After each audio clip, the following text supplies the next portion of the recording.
So, what you're thinking is a podcast dedicated to empowering individuals to stand up against wrongdoing and champion ethical behavior through personal experiences and practical problem-solving techniques.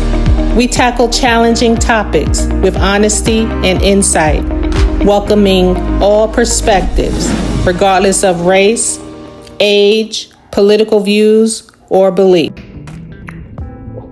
Random thoughts right now, as I didn't finish doing what I wanted to do today, and I actually had a time to report back, and I got nervous.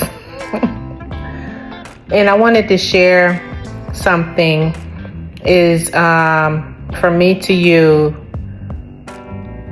is, if you feel this way, you have to look in your heart and, trust what's in your heart, is find someone that resonates with you, make you feel good when you listen to them, and like you're not questioning yourself. When you're done listening to them, you're not feeling nasty within yourself. You're feeling good within yourself. You're getting strength within yourself. And it can be on many different topics, or whatever topics that soothes your soul. And I was thinking, I was like, damn, sometimes I feel so bad, because it's like, how do I give back? Sometimes there's people out there that really goes and they have no idea how they are helping people. For example, I could speak for myself. Sometimes I get in my mode and I'm like, I just want to lay here. I don't want to get up. I don't want to address this. I don't want to address that. But it's nagging at me. I want to do this and I do want to do that, and I'm like, I don't have this and I don't have that, but it's nagging at me. And then some people be going all in, and they just being themselves, but it's like some real talk, real make you move type stuff, that real, like you could feel there's no fakeness. You know what I'm saying?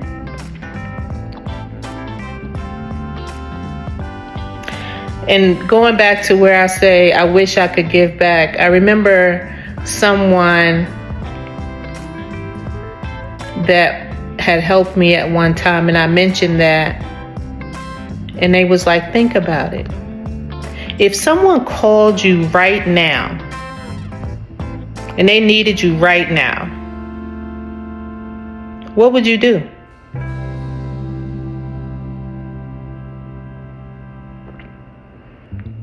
Yep. So sometimes it's like, let go, accept it without feeling guilty, without feeling those funny feelings,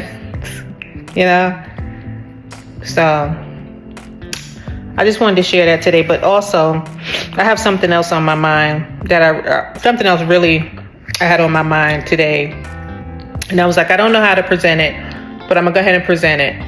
And I'll start with this, like, getting off after around midnight and getting home after midnight. I'd be tired, and sometimes I stay up way past 2:00. Like, get off at midnight and stay up way past 2:00. It depends on what I'm doing, how I'm thinking, what I'm working on.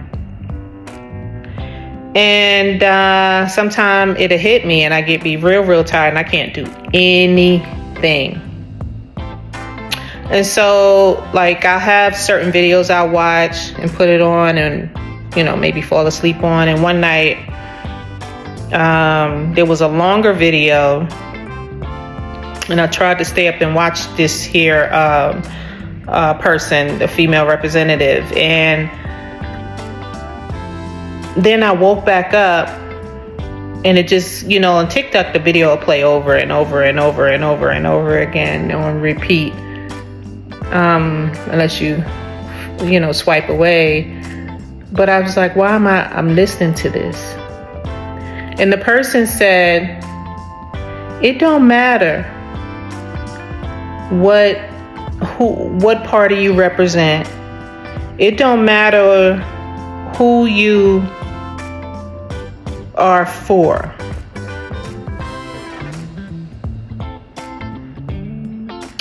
What it is that, and the way they were speaking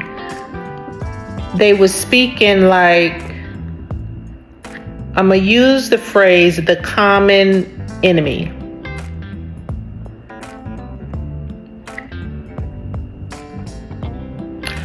And so, when I used to, because I'm not for either party today, either one. I am not for either one. I don't care who bashes me, spit in my face, want to put a knife to my chest and take me out and throw me in a body bag. I don't care. I'm not for either one. I say it loud, I say it proud.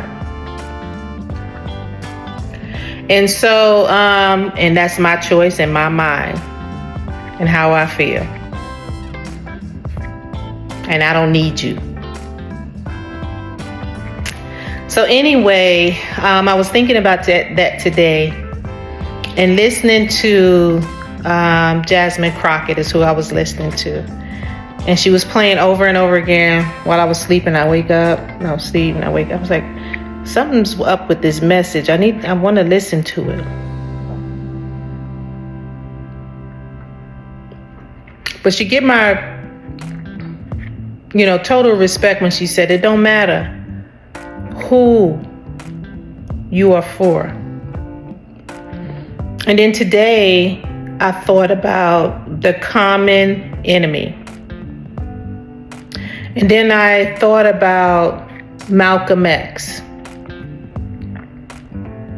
And then I thought about, I had wrote a letter to the president, the current president, and not because I don't like race, prejudice, or anything that deals with race. But some people will get it mixed up and say, they try to put you, make believe that you're supposed to, I don't know, something like you're supposed to like them, and you're blindsided by their motives. I don't know how to explain what I'm saying right now, but, and I was thinking about Malcolm X, and so let me go back to the letter, right? And then I submitted it to where they read the stuff, right? And so one white guy said, I was going back and forth on the comments, and he said, because I was like, I'm not for either party. I don't do politics. I'm not for either one. And so, and I said, I stand on the stance of how a bit about how Malcolm X would think. And so he said, the white man said, well, I read Malcolm X, and you're right. And he did a lot of good, and people, was saying he was bad, right? And he said some other stuff, and he said, you need to go read this about Malcolm X and this and that or whatever. And I just, raised my eyebrow a little bit, got out of that conversation. I didn't go any deeper. I didn't look nothing up. But today, I typed in something like, what was the speech that Malcolm X gave when he talked about the independent, like blacks should take over the independent party or something? So then I read that and I was like, all these years I was thinking what I just said. And it actually wasn't that way he said it for the way I was thinking, right? But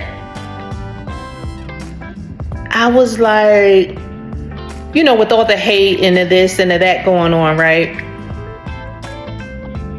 I said, you know what? I wonder, it makes me think. Now, here's my conspiracy theory. It makes me think with all this damn hate from the MAGA and the bigots and the, you know, they taking the KKK mask off and the sheets off and this and that. And it's just out in the open now, right? And so I was like, they hijacked the Republican Party. That's my conspiracy theory, you know? And because I know Malcolm X was a Republican, Colin Powell was a Republican. Malcolm X says some things about the Republican as far as the finances or something like that. I don't know. I could be wrong. I'm not a subject matter expert in this type of stuff. But my conspiracy theory is like, yeah, the MAGA extremists worshiping a man and not voting for the policies and looking at the policies, they hijacked the Republican Party. And then I started thinking, like, you know, the way I was thinking, like I told you, the blacks need to hijack the independent party and come together. I always think this. And come together with not only the black people, because you got some black clans, but those that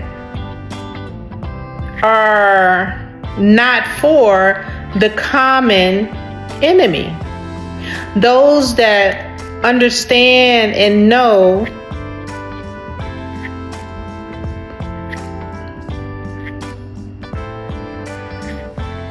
first thing that come to my mind is narcissistic, narc, all the narc words, right? And I said, if somebody would hijack the independent party, but people that really care for the people that really are concerned for the people that take the money for the people, right? And then have for interviewing behavioral scientists, clinical psychologists, therapists, interviewing on the panel for some of these people for the party.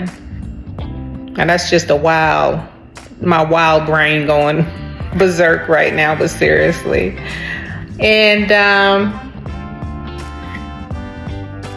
it's funny how even growing up, they was like, you better not listen to Malcolm X. And in my home, I couldn't listen to Malcolm X until I got to college. I, was like, he's saying some good stuff.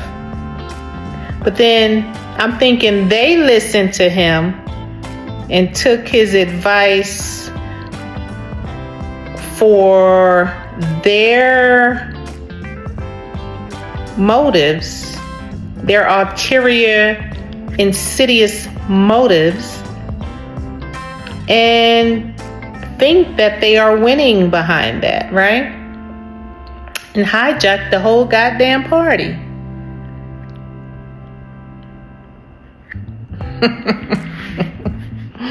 I don't know. I'm just thinking, and I'm sharing out loud today.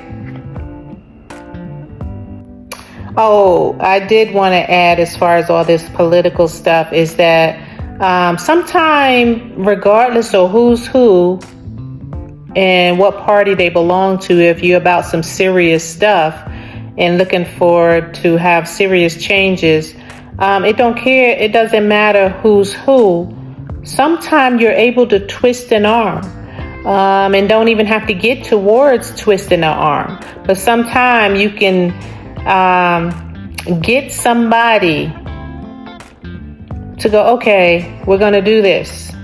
You know, if you present certain ways and this and that or whatever, and the type of person that you present to, they can get a signature for you and say, yeah.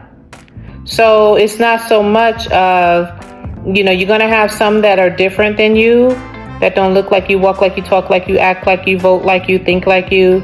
But that person might have, some people that are different might have something in them where, you know, you talk a good game and you present and present and present, and they understand and they're willing to listen to you. They'll sign off. That's all. So I'm gonna go ahead and read this after I typed into Google AI the video and speech where Malcolm X discussed the idea of Black Americans hijacking or taking control of an independent party is most closely associated with the iconic address, The Ballot or the Bullet, delivered on April 3rd, 1964 in Detroit, Michigan. In his speech, Malcolm X urged Black Americans to break away from blind loyalty to either to the Democratic or Republican parties, advocating instead for political independence and maturity.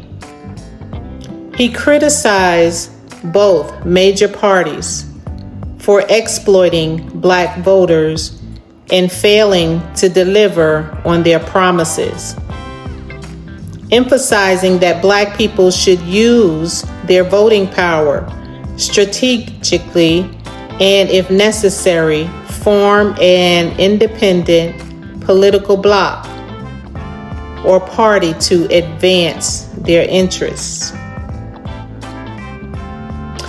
So it says, while he did not use the exact phrase, hijacking the independent party. I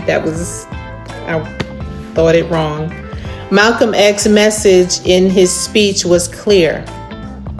Black Americans should consider forming or taking over an independent political party if the existing ones continue to ignore their demands.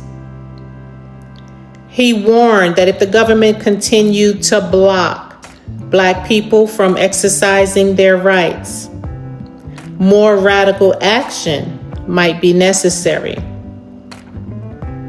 famously declaring, "It's got to be the ballot or the bullet." And it says here, for the full context, you can refer to the transcript of the ballot or the bullet speech and various video recordings available online. So this speech is widely regarded as Malcolm X's most direct and strategic commentary on Black political realignment and independent action. I just had a thought. The ballot or the bullet, and the bullet, taking care of yourself. And when I say do for self, I don't mean do not go to the government for resources.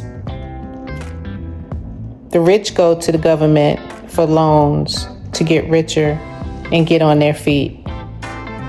You have no food, you go to the government, food banks. You have no money, you go to the government.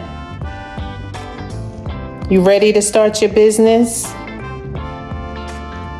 and you need to get on your feet, you go to the government and get the loans until you get on your feet. That's not what I mean when I said do for self. Self shouldn't hurt when you're trying to get ahead and do for self. Something like that. All right, I'm going to bed after this one, but I forgot something. And the reason I'm going to throw all this in one video is because I don't talk about these topics, and I'm not going to talk about it again on a regular basis because this is not up my alley, and it's not something I choose to talk about on a regular basis. But also, I can't leave out, and I keep thinking about the scared straight type deal. Back in the day, when was it, in 1978 or 80 or whatever, those scared straight jail stories. And I've always thought, just like the beatings in the household and being brainwashed into you had to get beat with the switch, the belt, the this and that, to become scared straight. And it always remind me of being whipped by a slave master or something from those stories, and hung and this and that or whatever. And I'm like, something just didn't seem right. And then, being brainwashed, spare the rod, spoil the child. And, I don't know. And I would bring that into the way I live too, having children. And I'm like, I can't do this. Something ain't right with this. Something is not right. And so sure enough, I looked this up, and researchers have shown that scared straight don't help. So all that yelling at people, fussing at people, cussing at people, cutting people off, whether they're your family members because they don't vote like you, or because they don't do the things that you do, that's some sick shit. Like, it could be who you are. That's who you are. That's who you are. That's who you are. And so let me read this. Evidence on effectiveness despite their popularity. Talking about this Scared Straight show. A substantial body of research has shown that these Scared Straight programs are not only ineffective, but can be harmful. Multiple rigorous studies and meta-analysis have found that youth who participate in these programs are more likely to commit crimes in the future compared to those who do not participate.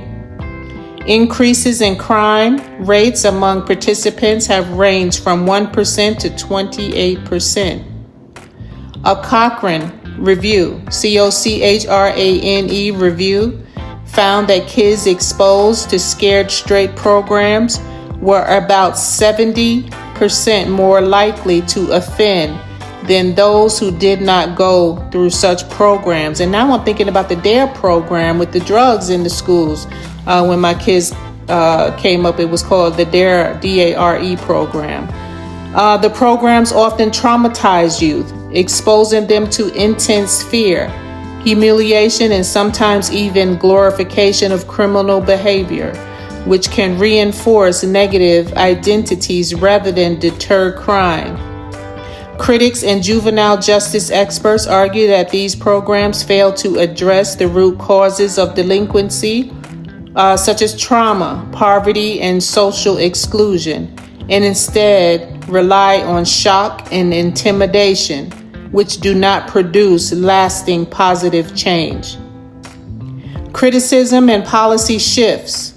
Major advocacy groups, researchers, and even the authors of juvenile justice and delinquency prevention have condemned these programs and called for their discontinuation. Some states, such as Maryland and California, have suspended their prison diversion programs after evidence showed they were counterproductive. Damn.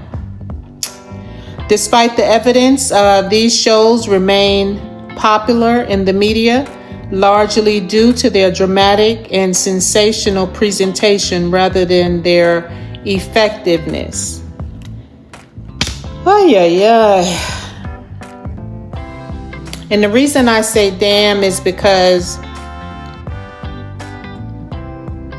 damn. I was working on something, right? And I mentioned something sometime in about telling stories, right? And then it's like you don't want to bleed all over everybody when you tell your story. I'm equating this to storytelling. And then also, I haven't talked again to this person. I love talking to this person because he gives me so much insight as well. And he said, you got to be careful with how you present this. And there was another program I remember working at the Army Hospital. It dealt with something like this, and they dismantled the program. I don't know. I'm thinking this is deep. This is deep on not just that level, but on other levels as well. I want to end it with the truth hurts. And just thank you so much. You have no idea what you're doing, and please keep doing what you're doing. It's been years, but lately it's been like my eyes are glued, and I owe you much. Thank you.